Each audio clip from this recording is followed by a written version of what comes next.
Matt and JD are back. In today's video, we are going to look at a game between Eric Rosen and Jovanka Houska. This is a Caro-Kann, and we are both Caro-Kann players, and this is a two knights opening.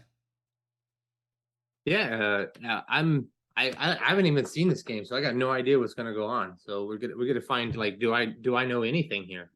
The answer Yeah, is likely you no, but I you know at least as much as Matt. So yeah. So after this, we play knight f6 as well. yeah, Um, the idea here is if knight takes f6, e takes f6, d4, this transposes to a Tardic-Hour, and this comes right out of our Caro-Kann course. which frankly is what I'm always hoping is gonna happen. Yeah, so we've both faced this a lot recently, kind of this queen e2 stuff, and it can be difficult to face. So in our course, what do we recommend? You recommended knight d7 until I corrected you. Yeah, knight d7 allows checkmate in one, which I've fallen for and you have fallen for. Yes, I have. We go knight takes, knight d7, and then the knight heads to f6, attacking the queen. And the reason I like this line is because we keep the queens on the board. So that's something that like most of our chess goals courses, we avoid the queen trade unless I feel there's winning chances with the queens coming off. But in this game, this was recommended by one of our patrons, Bob. We see queen to a5. And the idea with queen to a5 is black actually wants a queen trade. The queen can come to Huh? d5 or it can come to f5. Why Um, not just come to d5 immediately then? Very good question. So this is actually the top stockfish line. Queen to d5 immediately. Usually white will try to avoid this trade and make us waste a tempo or two with queen Mm-hmm. to h4. And the top move is queen to f5, threatening queen to g4, another queen trade. Huh? I'm surprised that the engine wants the queen trade so bad. I think the reason why is because our pawn structure is very solid. And Uh-huh. after this trade occurs, we have no weaknesses, and we actually have sort of a minority attack on the queen side. It's 3 versus 4, but this type of structure is pretty decent for black. And one thing that we can do here is kingside fianchetto, put this bishop on e6, and we've seen these type of structures in some of our Caro-Kann lines before. What do you think of this position? I mean, it seems reasonable. It looks to me like it reminds me slightly of like a Panov structure, except for our pawn's in the wrong place for that. If our pawn were here, this would be exactly a Panov structure for us. Yeah, you're right. So here what we can do is play bishop d5, knight d7, and you can actually castle either direction, kingside or queenside. I would probably go kingside, and you have at least an equal game.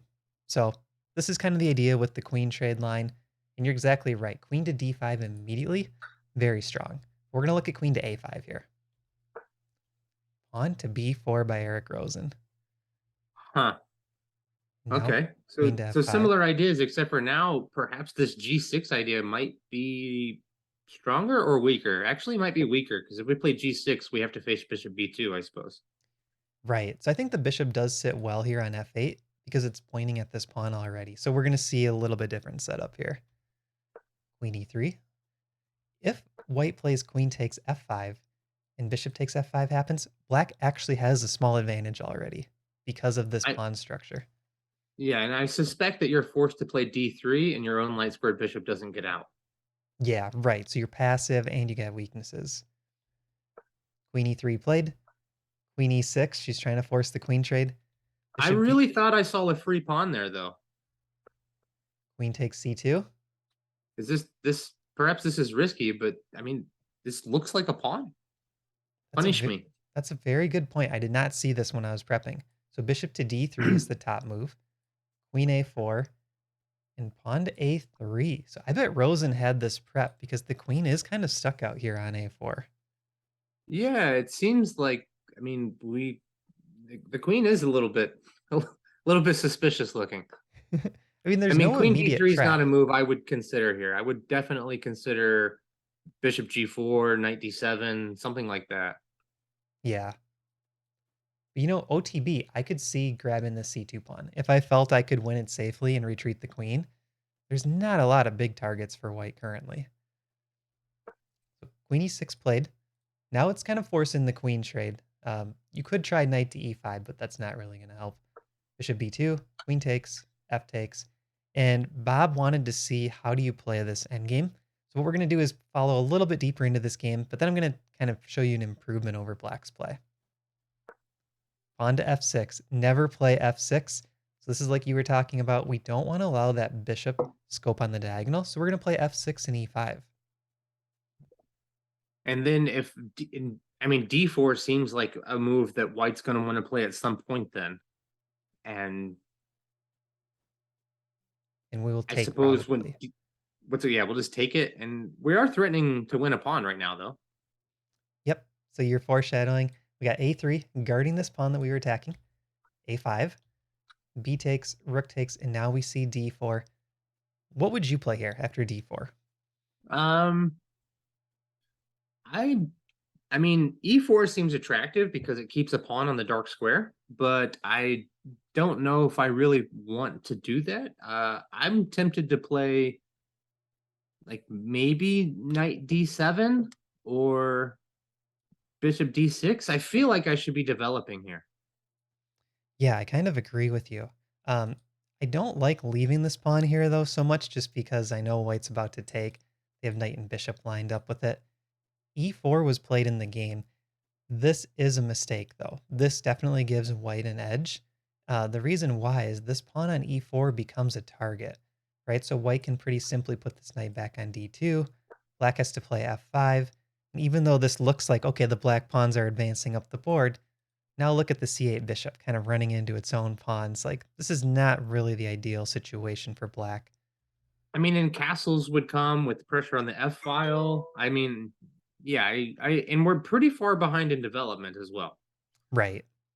So I'm going to recommend an improvement here with e takes d4.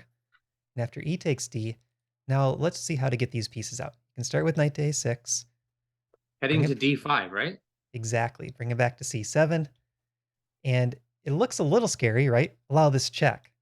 Yeah. King d8. This rook is already out, so the king's actually just going to stay in the center. And as we'll see, if the pieces start coming off the board, the king in the center can be a good piece.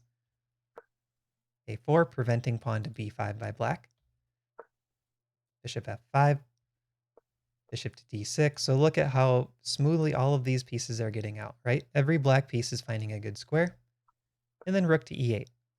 So this is where I stopped the line, but the idea is we want to expand queenside, trade off some of these pieces, right? All the pieces that trade off are going to tend to favor us because our king is in good position to help these pawns, whereas this king is hiding all the way back on g1. I see. I spy kind of a tactical theme here. If let's just give her a random move, something like b5 takes, and then I wanted to take this way, and my idea is that I'm now threatening to take here, winning a pawn because of the hanging bishop on b2. So this is like I realized I just made a random move for white, and I ignored everything else about the position. But this is a tactical theme I see already. Yeah, and you're highlighting that black has the initiative too. You know, I think white would play something like this, black takes, maybe rook d2, and black's playing on the defensive, or white's playing on the defensive. Yeah, I Yeah, like this a lot. this seems nice, but I can foresee a situation where these two pawns get traded, and then we have to decide if the c pawn is strong or weak in that position. And if we have multiple targets, then it could become a weakness. And our king's kind of close by. He's on the d file, so that should help us out too. I mean, I did give this pretty dumb king move though, so the king's probably not going to be on h1. Yeah. Okay, so let's go back to where we first made this decision after queen to e2. This is knight takes f6. This is something that I want to explore a little bit more, and maybe I'll do a bonus video on this for our ChessGoals Caro-Kann course. I want to explore this endgame a bit with just the early queen to d5, because it is the top stockfish line, and I think it's a nice alternative to our lines, which sacrifice a little bit in terms of eval, but keep the queens on the board. Hmm. So, like you're saying, that this is like an alternative weapon against perhaps a stronger opponent, and or something like this. Yeah, I think I would either use it against a stronger opponent or someone who you know is just very aggressive, right? So if you know your opponent really loves to attack, endgames are potentially a weakness. This sort of endgame has every piece on the board except one knight and one queen. So there's a ton of play in these positions, and the pawns are not symmetric. So I You think know there what are the still, you know what this pawn structure is? yeah. It's a Carlsbad.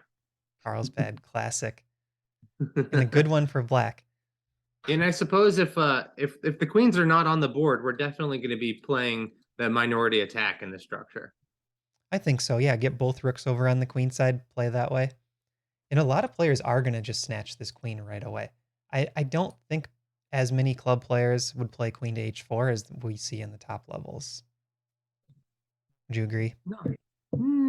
I don't know. I've not played this. I'll give it a go, and I'll report back and let you know what I come up with. All right, sounds good. So thanks, Bob, for submitting this game. Bob's a patron member, and we have a Caro-Kann course. Check out the links in the description. This was the Two Knights attack, and we'll see you guys in the next video. Thanks for watching.